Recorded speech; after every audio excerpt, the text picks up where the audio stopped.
행복한 사람입니다 하면서 인사하겠습니다. 우리는 행복한 사람입니다. 우리는 행복한 사람입니다. 우리는 행복한 사람인 줄 믿습니다.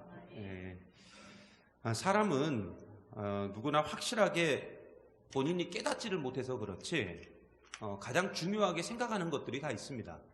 가장 중요하게. 그래서 제가 이런 프로그램들을 좀 해봤어요. 많이.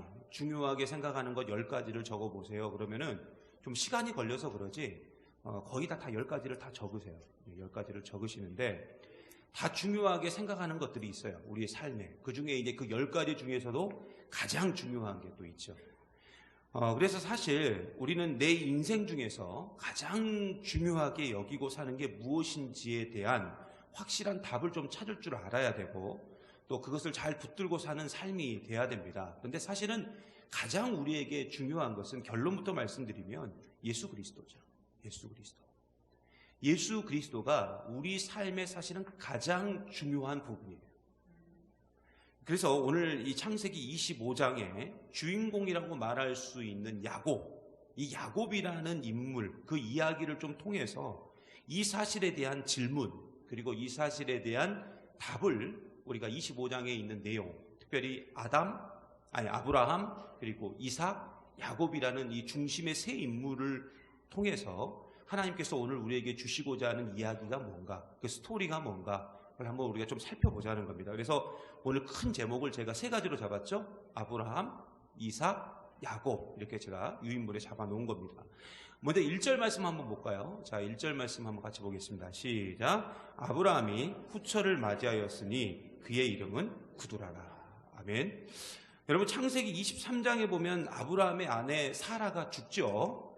그리고 24장에는 아브라함의 아들 이삭이 40살의 나이에 장가를 가는, 결혼을 하는 장면이 나옵니다. 근데 이 아들 이삭이 장가를 간 이후에 아브라함이 재혼을 해요. 그두라라는 여자와 결혼을 하게 됩니다. 이 남자는 혼자 못 산가 봐요. 곧 있으면 주님 만날 때가 됐는데도 불구하고 예전에 저희가 아는 그 은퇴 장로님이 권사님을 오랫동안 병수발을 하셨어요. 오랫동안 병수발을 하셨다가 이 장로님이 이제 권사님이 이제 새벽에 갑자기 돌아가셔가지고 장례를 다 치르고 저랑 이제 같이 한 차로 이렇게 오시는데 저쪽에 현수막이 하나 걸려 있는데 그걸 쳐다보고 계시더라고요. 베트남 여자와 결혼할 사람 모집합니다. 이렇게 실제 그랬어요. 실제 그 장로님이 그래서 이렇게 약간 근데 결국 새장가 가셨습니다. 새장가 베트남 여자분하고 간 건 아니고요. 다른 권사님하고 새장가를 가셨어요. 남자는 이게 안 된가 봐요. 아무튼 그래서 구두라라는 여자와 결혼을 하게 되는데 구두라는 어떤 뜻이냐면은 향기 나는 여자 뭐 이런 뜻을 갖고 있어요. 향기 나는 여자. 아마 굉장히 얼굴이 예뻤든지 아니면 몸에서 향기가 좋은 향기가 났든지 피존을 많이 뿌렸든지 뭐 여러 가지 것 중에 하나였겠죠. 근데 여러분 5절과 6절 한번 볼까요? 5절과 6절 한번 보겠습니다. 5절과 6절 말씀 한번 띄워주실래요?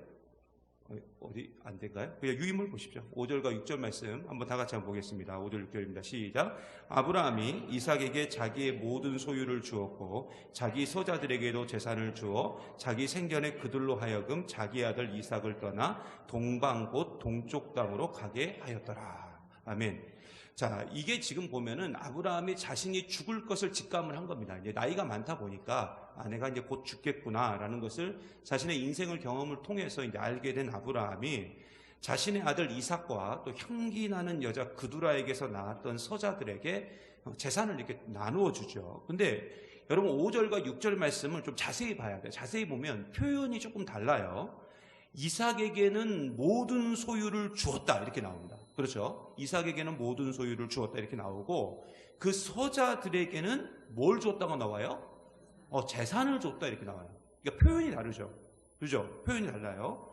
자, 그러면 이유가 있어요. 모든 소유를 주었다는 것은 이삭의 소유를 정당하고 당연하게 줬다는 겁니다. 그러니까 마땅히 줘야 될 걸 준 거예요. 마땅히 줘야 될 걸 준 거고 서자들에게 재산을 줬다는 것은 이건 무슨 말이냐면 주지 않아도 될 것을 줬다는 겁니다. 주지 않아도 될 것을 굳이 줬어요. 안 줘도 되는 것을 넉넉히 줘가지고 이 서자들을 전부 동방으로 가게 합니다. 동쪽으로.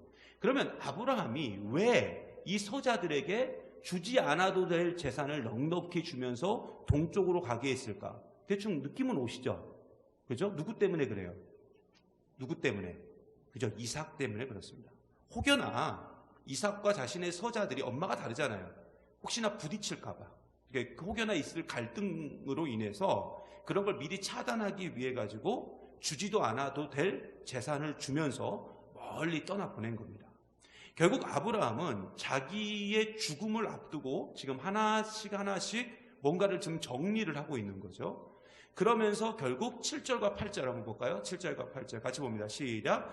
아브라함의 향년이 175세라 그의 나이가 높고 늙어서 기운이 다하여 죽어 자기 열조에게로 돌아가매. 아멘. 자, 아브라함이 75세에 하나님의 부르심을 받죠. 그죠? 그래서 그가 자신의 고향 땅을 떠나가지고 가나안 땅으로 오는 나이가 75세입니다. 그리고 그 가나안 땅에서 100년을 지내요. 100년. 그러니까 사실 고향 땅에서 지낸 시간보다 고향이 아닌 타향에서 지낸 시간이 더 많았던 거죠. 그렇게 100년 동안 살다가 175세의 나이로 죽게 되었어요. 그런데 오늘 말씀을 자세히 보세요. 자세히 보시면 그냥 아브라함의 향년이 175세라 그가 기운이 다하여 죽어 이러면 돼요. 그렇잖아요. 그가 기운이 다하여 죽어 이렇게 말해도 별 문제가 없는데 거기다가 굳이 이상한 단어를 넣었어요. 그의 나이가 높고 늙어서 굳이 뭐 안 넣어도 되는 표현들을 막 몇 단어를 넣어가지고 이 글을 조금 길게, 이 문장을 좀 길게 만들어놔요. 그러면 이렇게 쓸데없는 단어들이 들어갔다는 것은 단순히 이 단어가 쓸데없이 들어간 게 아니고 뭔가 이유가 있었기 때문에 이 단어를 집어넣었다라고 볼 수가 있는 거죠. 자, 여기서 보면은 나이가 높고 늙었다. 특별히 나이가 높다라는 이 말, 나이가 많다라고 쓰지 않고 높다라고 쓴 이 말을 좀 봐야 돼요. 그냥 나이가 들어서 그냥 살다가 죽은 것을 그냥 말해도 되는데 이 나이가 높고라는 말은 그냥 나이가 많아서 늙어 죽었다 이런 걸 말하는 게 아니라 이게 무슨 말이냐면은 하나님께서 아브라함에게 허락하신 인생을 아브라함이 충분히 누리고 그 삶을 마쳤다 이 뜻이 나이가 높고라는 뜻이에요. 나이가 높고. 더 쉽게 말하면 뭐냐면 하나님께서 아브라함에게 허락한 그 인생 속에서 하나님이 아브라함을 통해서 이루고자 하셨던 모든 것을 다 아브라함이 이루고 죽었다는 거예요. 숙제가 있는데 그 숙제를 다 마치고 죽었다는 거예요. 그러므로 우리의 죽음 역시 그냥 저냥 살다가 죽는 죽음이 아니라 그리고 아프지 않고 죽는 죽음이 아니라 우리에게 진짜 죽음은 어떻게 맞이해야 되느냐? 결국 우리에게 맡겨진 사명을 다하고 죽는 죽음. 그러니까 예수님처럼 저 십자가에서 다 이루었다라고 외치면서 죽을 수 있는 죽음이 정말 하나님 보시기에 아름다운 죽음이다. 우리는 그렇게 죽어야 된다는 거예요. 여러분 사도 바울이 쓴 성경 중에 디모데후서라는 성경이 있죠. 디모데후서, 자신의 양아들인 디모데에게 마지막으로 보냈던 편지예요. 근데 그 디모데후서를 보면은 쭉 여러분이 이제 보시면 아시다시피 이게 유언서입니다. 유언서. 예, 사도 바울의 마지막 편지예요. 예, 유언서인데 디모데후서 4장 6절과 7절에 보면은 아주 유명한 구절이 있어요. 디모데후서 4장 6절과 7절 같이 한번 보겠습니다. 전제와 같이 내가 벌써 부어지고 나의 떠날 시각이 가까웠도다. 나는 선한 싸움을 싸우고 나의 달려갈 길을 마치고 믿음을 지켰으니. 아멘. 진짜 멋진 구절이죠. 우리도 인생을 살면서 마지막에 이런 유언을 남길 수 있다면 우리의 유언은 저쪽에 있는 땅은 누구한테 주고 우리의 유언은 되게 이건데 이 사도 바울의 유언 대단하죠. 여러분 여기서 전제는 무슨 말이냐면은 기름이나 물로 부어서 드리는 제사. 제가 이 레이기 2달 동안 새벽 예배 우리 설교하면서 제가 계속 얘기했죠. 전제, 화제, 거제, 요제 이런 부분들에 얘기를 했는데 전제는 이 액체로 드리는 제사들. 이건 다 전제입니다. 그러니까 부어드리는 제사. 결국 사도 바울은 자신의 삶이 이제 물과 기름처럼 부어져서 완전히 그의 사명을 다 마쳤다. 나의 사명은 다 끝났다. 이렇게 말하고 있는 겁니다. 전제라는 표현이.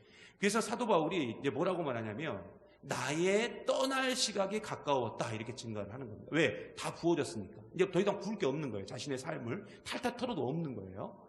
그래서 이제 내 떠날 시간이 가까웠다 이렇게 증거합니다.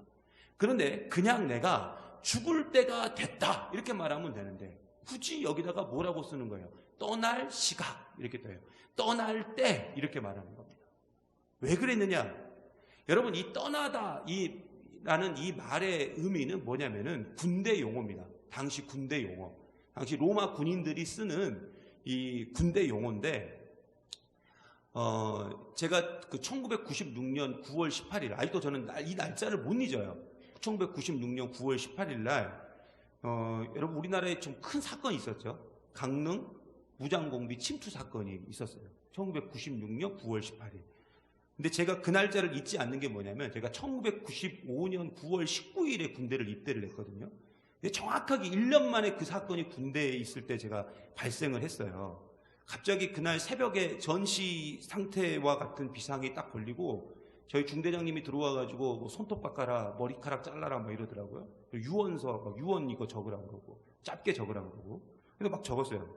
간단한. 그리고 이제 연병장이 이렇게 딱 모이게 되었는데 사실 뭐 그때까지만 해도 뭐 별로 그렇게 심각하게 뭐 이게 뭐 그냥 그런가 보다 저런가 보다 그냥 이 정도만 생각했는데 아니 갑자기 그 연병장의 한쪽에 이렇게 판초우위라고 군인들이 입는 그 우위가 있거든요.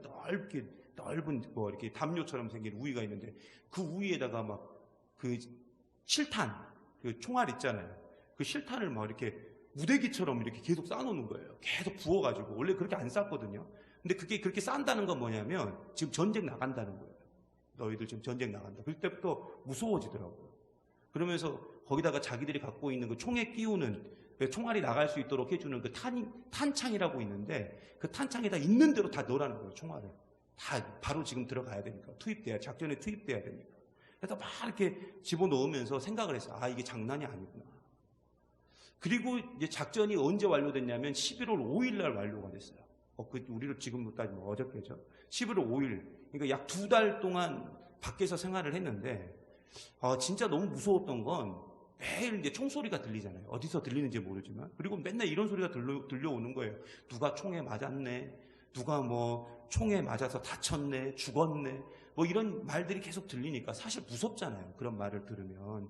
그 공포감이 굉장히 있더라고요. 그리고 다들 이제 그 실탄을 다 원래는 안 갖고 다니다가 다 끼워놓고 다니니까 이게 진짜 누구 한 명 진짜 흔한 말로 빡이라도 한번 돌면 그대로 뭐 이건 뭐 볼 것 없이 다 그냥 쏴버릴 수 있는 서로 쏴버릴 수 있는 상황이라 정말 신경이 바짝바짝 예민해져가지고 저도 이제 그때는 고참이 되었기 때문에 굉장히 좀 예민해진 그런 상황이었어요. 근데 여러분 생각해보세요. 2달 동안 거의 씻지도 못했죠. 신경은 예민하죠. 계속 그 24인용 텐트 있거든요. 그 텐트에서 생활하죠. 또 강원도의 가을이 얼마나 춥습니까? 지내보신 분들은 아시겠지만 그 강원도의 그 가을 엄청 춥죠. 먹는 건 부실하죠.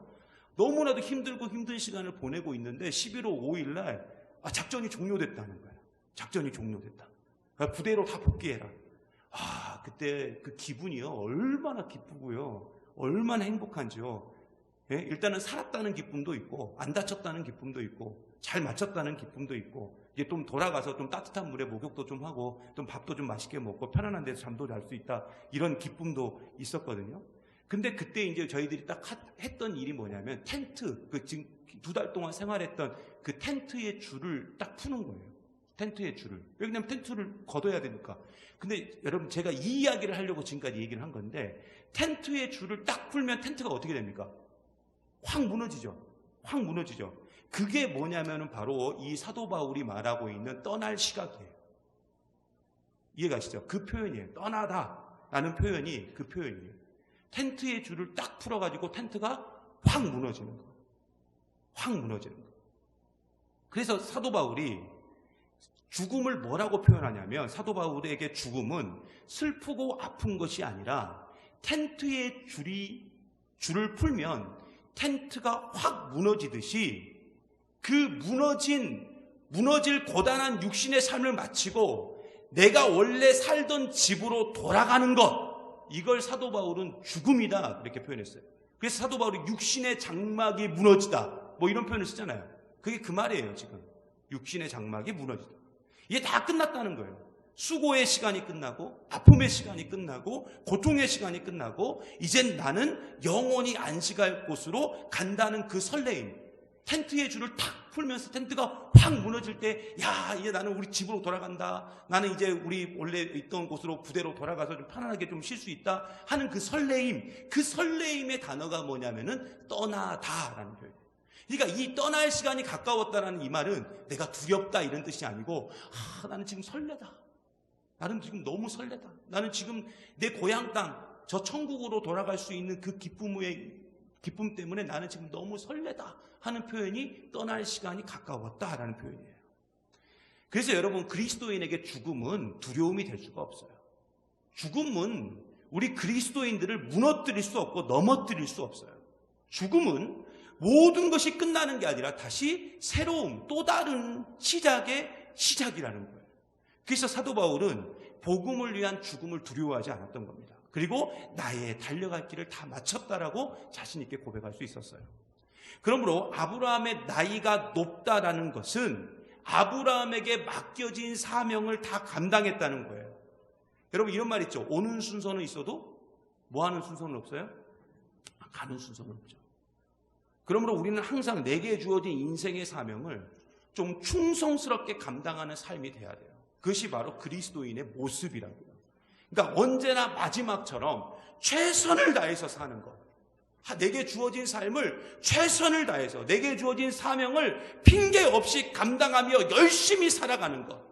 이게 바로 떠나다이고 나이가 높다라는 의미의 그 뜻이라는 거예요. 그러니까 오늘 아브라함이 나이가 높아 이렇게 나오잖아요. 그게 무슨 말이냐? 아브라함이 자신에게 주어진 사명을 다 했다는 거예요. 다 했다는 거예요. 다 쏟아 부은 거예요. 전제와 같이 쏟아 부은 거예요. 이어서 9절과 11절 한번 볼까요? 자, 9절과 11절입니다.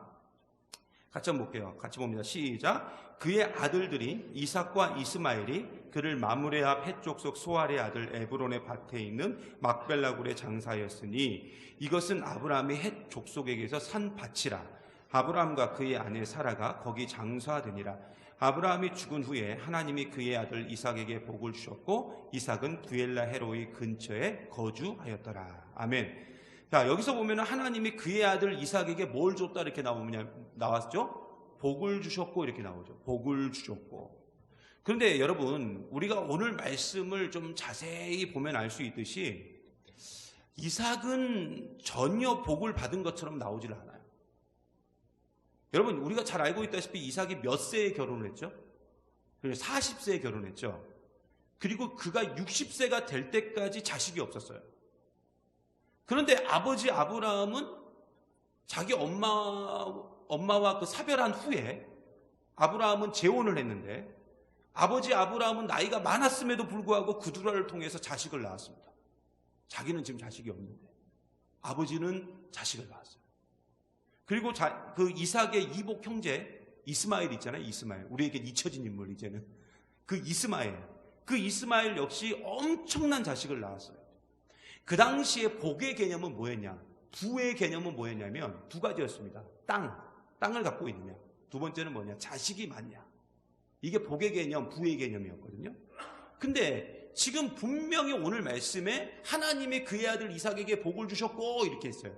복을 주셨고 했는데 복을 전혀 못 받았어요. 엉뚱한 사람들만 막 복을 받는 거예요. 지금. 엉뚱한 사람들만. 이삭은 땅은커녕 자식도 없었어요. 그렇다면 왜 그럴까? 분명히 복 주셨다고 하는데. 그렇잖아요. 복을 주셨다고 하는데 그럼 그놈의 복은 도대체 어디로 간 거예요? 근데 여러분, 이게요, 사실 하나님께서 믿는 자들을 인도하는 방식이에요. 여러분, 하나님은요 믿는 자들에게 한 번에 주지 않으십니다. 여러분, 이거 꼭 기억하셔야 돼요. 이게 법칙이에요. 물론 예외가 한 번씩 있긴 하지만 하나님은 믿는 자에게 한 번에 안 주신다니까요. 꼭 그 과정에 뭐가 있냐? 속상하는 과정이 있어요. 아니면 힘들 과정이 있어요. 고통을 주셔서 자기 자신에게는 가능성이 없다는 것을 일단 먼저 확인시켜 주시고 오직 하나님의 은혜만 구하게끔 만드셔요. 하나님이. 그래서 나는 주님밖에 없습니다. 나는 하나님 외에는 방법이 없습니다. 베네시트 엘로이, 그죠? 나는 하나님 외에는 방법이 없습니다. 이렇게 고백하게끔 만드신 후에 그 다음에 하나님이 복을 주시는 거예요. 그 과정들이 있다고. 물론 우리를 이렇게 끌고 가시는 하나님께 정말 속상할 수 있어요. 하나님 그냥 주시지 왜 장난치시는 것도 아니고 어차피 주실 거 그냥 확 주시지 왜 꼭 중간에 나를 이렇게 속상하게 만들고 힘들게 만들고 고통스럽게 만들고 나에게 눈물을 주시고 우리를 이렇게 바닥을 보게 하시고 막 눈물을 강물처럼 흐르게 하시고 때로는 왜 이렇게 우리의 삶을 갈기갈기 찢어 놓으시면서 우리에게 이렇게 힘든 과정을 주시는 겁니까? 하고 우리가 따질 수 있다 이거예요. 그런데 여러분 우리가요 바닥을 보는 과정, 갈기갈기 내가 찢겨지는 그런 과정들을 통해서 우리가 한 가지 깨닫는 게 있어요. 아, 내 힘으로는 안 되는구나. 내 의지, 내 능력으로는 안 되는구나. 나는 하나님이 없으면 안 되는 존재구나. 나는 하나님이 꼭 필요한 존재이구나. 거기에 집중하도록 만드시기 위해서 그 은혜 속으로 우리를 끄집고 들어오시기 위해서 우리를 그렇게 겸손하게 만드는 그 과정들을 주신다는 거예요. 이게 하나님이 우리를 사랑하시고 우리를 아름답게 만들어 가시는 과정이에요. 과정. 그걸 성경에서는 흔한 말로 단련시킨다 이렇게 표현하잖아요. 단련시킨다. 우리를 더 강하게 만드시기 위해서, 아름답게 만드시기 위해서. 여러분 27절 28절 보겠습니다. 계속 이야기가 이제 연결이 돼요. 자, 27절 28절 좀 훅 띄어가지고 27절 28절 같이 봅니다. 시작. 그 아이들이 장성함에 에서는 익숙한 사냥꾼이었으므로 들사람이 되고 야곱은 조용한 사람이었으므로 장막에 거주하니 이삭은 에서가 사냥한 고기를 좋아하므로 그를 사랑하고 리브가는 야곱을 사랑하였더라. 아멘. 여러분 그 이삭은 60세가 되어가지고 아내 리브가를 통해가지고 쌍둥이 아들을 낳게 됩니다. 드디어 이제 낳아요. 아들을 낳아요. 그 20년의 슬픈 과정, 갈기갈기 찢겨지는 과정을 다 경험하고 20년이 지나서 60세가 되어가지고 리브가를 통해서 한 번에 하나님이 주시는데 그냥 한 번에 주시죠. 쌍둥이를 주게 됩니다. 큰아들은 에돔이라는 뜻은 붓다, 빨갛다 뭐 이런 뜻을 갖고 있는데 그 빨갛다라는 별명을 가진 에서가 태어나고 작은 아들은 발 뒤꿈치를 잡는 자라는 뜻을 가진 야곱이 태어나게 됩니다. 근데 여러분 오늘 말씀해 보면은 이삭은 누구만을 사랑했습니까? 이삭은 에서만을, 큰아들 에서만을 사랑했어요. 근데 그 이유가 나와요. 그 이유가 뭐죠? 오늘 말씀이 나왔잖아요. 아, 이게 중요해요. 사냥한 고기를 좋아함으로. 다른 이유가 없어요. 성경이 분명히 그렇게 말합니다. 사냥한 고기를 좋아함으로 이렇게 나와요. 그를 사랑하고. 리브가는 이제 이유는 없어요. 리브가는 야곱을 사랑하였다 이렇게 나오거든요. 근데 이삭은 확실히 그 이유가 나와요. 왜 에서를 좋아했는지. 그리고 이러한 이삭이 결국 나중에는 큰 실수를 하게 되는데 큰아들 에서 대신에 작은 아들 야곱을 축복해버립니다. 에서인 줄 알고. 이유는 뭡니까? 우리 다 알고 있죠. 이삭의 눈이 멀어서. 그죠? 나이가 들어가죠. 지금 백내장인지 녹내장인지 정확히 알 수는 없지만 네. 아무튼 눈이 멀어서 이 자신의 작은 아들이 큰 아들인 줄 알고 이 축복을 해줘버려요. 큰 아들 장자의 축복을 해줘버리는 거죠. 근데 여러분 성경에 분명히 뭐라고 나냐면 눈이 멀었다 이렇게 나오거든요. 근데 이 성경에 눈이 멀었다라는 표현은 이게 뭐냐면 반드시 영적인 것과 연결이 됩니다. 그러니까 육적인 눈이 멀면 영적인 눈이 먼 곳으로 성경은 그렇게 표현을 해요. 그러므로 이삭의 눈이 멀고 어두워졌다는 것은 지금 이삭이 영적으로 어두워졌다는 거예요. 그래서 그는 영적인 것보다 육신이 원하는 대로 뭘 좋아한 거예요? 사냥한 고기. 그죠? 그리고 자기 아들한테 뭘 만들어 와? 별미 만들어 와라. 별미가 뭡니까? 맛있는 음식. 그거 만들어 와라. 그러니까 완전히 이게 먹는 것에 완전히 집중되어 있는 것을 볼 수가 있어요. 그래서 결국 이 사람이 영적으로 큰 실수를 저지르게 됩니다. 그런데 우리는 여기서 놀라운 사실을 발견할 수가 있는데 여러분 아시다시피 이삭은 믿음의 조상이에요. 그렇잖아요. 믿음이 좋은 사람이었습니다. 성경에 보면 잘 나와 있지만 이 이삭의 성품이 되게 좋아요. 너무 온유한 사람이에요. 너무 온유한 사람. 그래서 성실한 사람이었어요. 하지만 나이가 들어가지고 그런 사람도 결국 큰 실수를 저지르게 됩니다. 그러나 여기서 우리가 좀 발견해야 될 건 뭐냐면 하나님은 인간의 이러한 실수와 실패 속에서도 하나님께서 만들어 놓으신 계획대로 모든 것들을 진행해 가고 있는 것들을 창세기의 말씀을 통해서 우리가 볼 수 있다는 거죠. 그러므로 우리의 실수, 우리가 삶에 실수할 수 있어요. 저도 실수의 경험들이 많아요. 우리 실수할 수 있습니다. 그리고 우리 실패할 수 있어요. 다 성공하는 건 아니죠. 실패의 경험들도 있어요. 그런데 우리의 실수와 우리의 실패는 결코 하나님 입장에서는 실수도 아니고 실패도 아니라는 거예요. 그러니까 내 입장에서 실수고 내 입장에서 실패지 하나님 입장에서는 아니라는 거예요. 하나님은 우리의 실수와 우리의 실패조차도 하나님이 우리를 통해서 자신의 뜻을 이루고자 하시는 놀라운 계획의 일부분일 뿐이에요. 그래서 여러분이 하시는 실수, 제가 하는 실패, 이런 것들이 그냥 단순히 실수와 실패가 아니라 하나님의 큰 뜻 안에 들어있는 그냥 하나의 조각과 같은 그림이라고요. 하나님은 그걸 통해서도 하나님의 뜻을 이루어 가신다고요. 그래서 좌절하지 마세요. 여러분의 실수와 여러분의 실패에 너무 좌절하지도 마시고 나무라지도 마시고 하나님은 이걸 통해서 또 만들어 가시는 게 있으니까요. 이어서 오늘 말씀 29절에서 34절까지 좀 말씀이 길기는 하지만 한 통으로 돼 있기 때문에 자 29절에서 34절까지 우리 한번 다 같이 한번 보겠습니다. 같이 봅니다. 시작. 야곱이 죽을 쑤었더니 에서가 들에서 돌아와서 심히 피곤하여 야곱에게 이르되 내가 피곤하니 그 붉은 것을 내가 먹게 하라 한지라. 그러므로 에서의 별명은 에돔이더라. 야곱이 이르되 형의 장자의 명분을 오늘 내게 팔라. 에서가 이르되 내가 죽게 되었으니 이 장자의 명분이 내게 무엇이 유익하리요. 야곱이 이르되 오늘 내게 맹세하라. 에서가 맹세하고 장자의 명분을 야곱에게 판지라. 야곱이 떡과 팥죽을 에서에게 주매 에서가 먹으며 마시고 일어나 갔으니 에서가 장자의 명분을 가볍게 여김이었더라. 아멘. 여러분 오늘 말씀에 보면 에서는 자신의 배를 채우기 위해서 장자의 명분을 동생에게 팔아버립니다. 근데 여러분 진짜 웃기지 않습니까? 어떻게 먹을 것 때문에 장자의 명분을 팝니까? 이상한 사람이에요, 이 사람 진짜. 그걸 팔아요. 하지만 사실 우리가 그렇게 지금 살아가고 있어요. 이 에서처럼.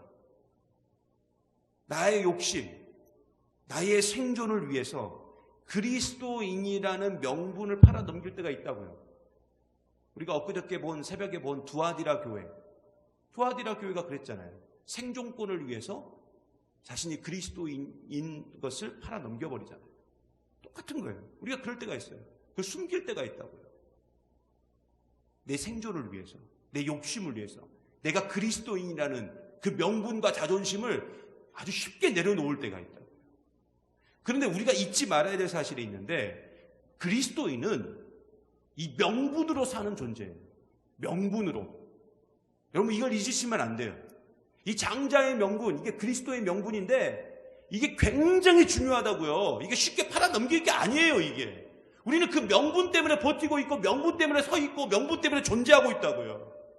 하지만 우리는 에서와 같이 자꾸만 이 명분이 뭐가 그렇게 중요한데 명분이 뭐가 그렇게 중요한데 종이 떼지 하나가 그래 뭐가 그렇게 중요한데 그렇게 생각하면서 그리스도인의 명분을 수시로 팔아 넘기고 있다니까요. 여러분 히브리서 12장 16절에 보면 이 에서의 이 장자의 명분을 판 에서의 모습을 이렇게 표현합니다. 자, 한번 같이 보겠습니다. 같이 봅니다. 시작. 음행하는 자와 혹 한 그릇 음식을 위하여 장자의 명분을 판 에서와 같이 망령된 자가 없도록 살피라. 어떤 자라고요? 망령된 자래요. 망령된 자. 히브리서 기자는 장자의 명분을 팔아버린 에서를 망령된 자라고 말해요. 근데 그 망령된 자가 나라고요. 그리스도인의 명분을 수시로 팔아버린. 여러분 망령된 자라는 건 뭐냐면 영혼을 팔아버리고 영혼을 망하게 한 사람이에요.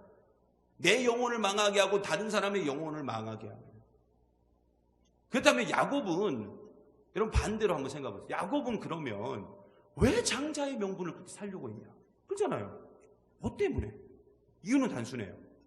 이걸 신약적으로 해석을 하면 이렇게 돼요. 예수님이 아니면 방법이 없다는 거예요. 하지만 에서는 명분을 팔아서 자신의 영혼을 망하는 자리로 끌고 가버렸어요. 그러므로 그리스도인에게 가장 중요한 건 뭐라 그랬어요? 처음에 예수 그리스도. 예수님이 아니면 안 된다는 마음과 생각으로 사는 것. 그게 베네시트 엘로힘 창세기 1장 1절 태초에 하나님이 천지를 창조하시니라에 들어있는 그 말씀 속에 딱 중심에 박혀져 있는 예수님이 아니면 안 된다는 그 베네시트 엘로힘의 사상이 지금 계속 가고 있는 거예요. 지금. 그러니까 장자의 명분이라는 것은 결국 뭐냐? 예수님이 아니면 안 된다는 거예요. 예수님이 내 삶의 가장 중심이 되고 있다는 거예요. 그래서 그것을 그렇게 사고 싶어 했던 거예요. 갖고 싶어 했던 거예요. 그 사모함이 우리 가운데 있어야 된다고요. 물론 우리가 앞으로 보면 더 잘 알겠지만은 결국 세상적인 복, 아까 이삭 때도 얘기 드렸지만 세상적인 복은 누가 더 받았냐? 에서가 더 받았습니다. 에서는 장자의 명분을 팔았거든요. 여러분 우리 주변에 그러잖아요. 안 믿는 사람이 더 잘 살아요. 우리 그런 얘기 하잖아요. 저 사람 예수도 안 믿고, 저 사람 예수 똑바로 안 믿고, 저 사람 주일 성수도 제대로 안 하고, 저 사람 불교 다니고. 근데 저 사람들이 왜 더 잘 살고 예수 믿는 우리는 맨날 고통이고 맨날 힘듦이고, 예수 안 믿는 자녀들은 맨날 서울대 가는데, 예? 예수 안 믿는 자녀들은 맨날 대기업에 짝짝 한 번에 취업하는데, 시집도 잘 가고 장가도 잘 가는데, 왜 예수 잘 믿는 우리는 왜 이렇게 힘들게 살까? 여러분 진짜 그렇잖아요. 에서는 아버지 이삭의 재산 다 그대로 물려받아가지고 엄청난 부를 누리게 됩니다. 근데 야곱은 어떻게 살아요? 20년 동안 도망자로 살아요. 종살이 합니다. 타양살이 해요. 심지어 자기 외삼촌에게 사기당하고 20년 동안. 그래서 야곱이 자신의 인생을 스스로 평가하면서 뭐라고 말합니까? 나는 험악한 세월을 보냈습니다. 이렇게 말해요. 험악한. 예수 잘 믿었는데 험악한 세월을 보냈다. 그러면 세상적인 기준으로 보면 예수 잘 믿는 사람이 복받은 거예요? 예수 버리고 자기 마음대로 산 사람이 복받은 거예요? 그러면 지금 여러분은 어느 자리에 있는 거예요? 지금 복의 자리에 있는 거예요? 여기 왜 오신 겁니까? 아무것도 없는데. 이유가 있어요. 야곱의 평가를 봐야 돼요. 자, 창세기 49장 26절. 우리가 왜 지금 여기 49장 26절 같이 봅니다. 시작. 내 아버지의 축복이 내 선조의 축복보다 나아서 영원한 산이 한없음 같이 이 축복이 요셉의 머리로 돌아오며 내 형제 중 뛰어난 자의 정수리로 돌아오리로다. 아멘. 자, 보세요. 여기서 보면 내 아버지 이렇게 나오죠. 내 아버지가 아니고 너의 아버지. 근데 너는 누구냐면 요셉이에요. 근데 이걸 지금 누가 말하는 거냐면 야곱이 말하고 있어요. 야곱이 자기 아들 요셉한테 야, 네 아버지. 그러면 누구예요? 그러면 자기. 그죠? 야곱 자신. 야곱의 축복이 뭐보다 나았다고요? 내 선조의 축복보다 나았다. 선조라는 것은 여러분 잘 보세요. 믿음의 조상. 이 야곱을 기준으로 해서 믿음의 조상은 두 명이에요. 누구하고 누굽니까? 그렇죠. 아브라함과 이삭이에요. 그러면 잘 보세요. 내 아버지의 축복이 내 선조의 축복보다 나아서, 즉 야곱의 축복이 내 선조 아브라함과 이삭의 축복을 합친 것보다 야곱이 받은 축복이 더 많다는 거예요. 우리가 이 말씀을 보면서 거짓말하고 있네 이렇게 볼 수 있어요. 왜요? 여러분, 아브라함은 엄청난 부자였어요. 이삭도 엄청난 부자였어요. 근데 그 부자와 부자가 합친 것보다 야곱이 더 잘 살았다고요? 아니에요. 잘 살지 않았어요. 물론 잘 살기는 했지만 그의 아브라함과 이삭이 합친 것보다 비하면 별것도 없어요. 근데 왜 야곱이 나는 내 아브라함보다 이삭보다 그 두 사람을 합친 것보다 내가 더 축복을 받았다. 왜 이렇게 거짓말을 하고 있냐 이거죠. 근데 여러분, 이게 거짓말이 아니에요. 여기서 말하는 축복은 물질적인 축복이 아니라고요. 물질의 축복이 아니에요. 성경은 한 번도 물질의 축복을 얘기한 적이 없어요. 여러분, 야곱이 말하는 이 복은 물질적인 축복이 아니라, 잘 먹고 잘 사는 복이 아니라 하나님을 경험한 복을 말하는 거예요. 하나님을 경험한 복. 야곱은 하나님을 엄청나게 경험했어요. 여러분, 아브라함, 이삭 대단한 사람이지만 천사와 씨름은 안 했어요. 근데 야곱은 천사와 씨름을 했다니까요. 천사와 밤을 새도록. 그러므로 우리의 인생이 야곱과 같이 험악한 세월을 지금 보내고 있고, 지금 내 인생이 맨날 삐그덕삐그덕거리는 삶을 살아가고 있다면 그것은 바로 우리가 하나님을 경험하는 복을 받고 있는 거예요. 지금 역시 아멘이 안 나오죠. 이 경험들을 통해서 우리는 야곱이 결국 이스라엘이 됐잖아요. 그렇잖아요. 이스라엘이 되었듯이 하나님 앞에 우리가 순금과 같이 나아갈 수 있는 기회를 얻을 수가 있다. 하나님은 야곱의 고난과 고통의 시간들을 통해서 그를 사기꾼에서 믿음의 조상으로, 아브라함도 보세요. 우상 만드는 자에서 믿음의 조상으로 그렇게 만들어 주셨잖아요. 결국 야곱은 하나님께서 고난과 고통의 시간들을 통해서 자신의 인생의 불순물들을 다 걷어내시고 단련해서 순금처럼, 아시죠? 순금 18K 말고 순금처럼 그렇게 만들어 가시는 것을 이게 복이다 생각했어요. 그리고 자신은 아브라함보다 이삭보다 더 복받은 인생이다, 이렇게 자신의 인생을 평가하고 있는 겁니다. 그리고 그 복이 자기 아들 요셉, 예수님을 상징하는 그 요셉에게 전해지기를 기도했던 것입니다. 그러므로 지금 내 삶 속에 닥친 모든 환난, 고통, 고난의 시간들은 우리를 단련하여 순금처럼 만드시는 단련의 시간인 줄 믿습니다. 오늘도 이 사실을 기억하고 예수님만 더욱 붙들고 그리스도의 명분 소중히 여기시고, 나는 주님이 필요합니다, 나는 예수 외에는 방법이 없습니다라고 외치고 고백하며 예수님만 강하게 붙들고 사는 저와 여러분 되시기를 바랍니다. 특별히 이 수요일 이 저녁 여러분 더 사모하시고, 너무나도 감사한 것은 점점 수요일날 오시는 인원이 점점 늘어나고 있어요. 그것만으로 너무 감사해요. 여러분, 이 수요일 저녁이 좀 그러한 시간이 되어서 어둠 가운데 빛을 비추고 우리의 갈 길을 인도하시며 우리를 도우시는 하나님의 그 귀한 사랑을 말씀을 통해서, 찬양을 통해서, 기도를 통해서 깊이 있게 경험하시기를 간절히 바랍니다. 오늘 말씀을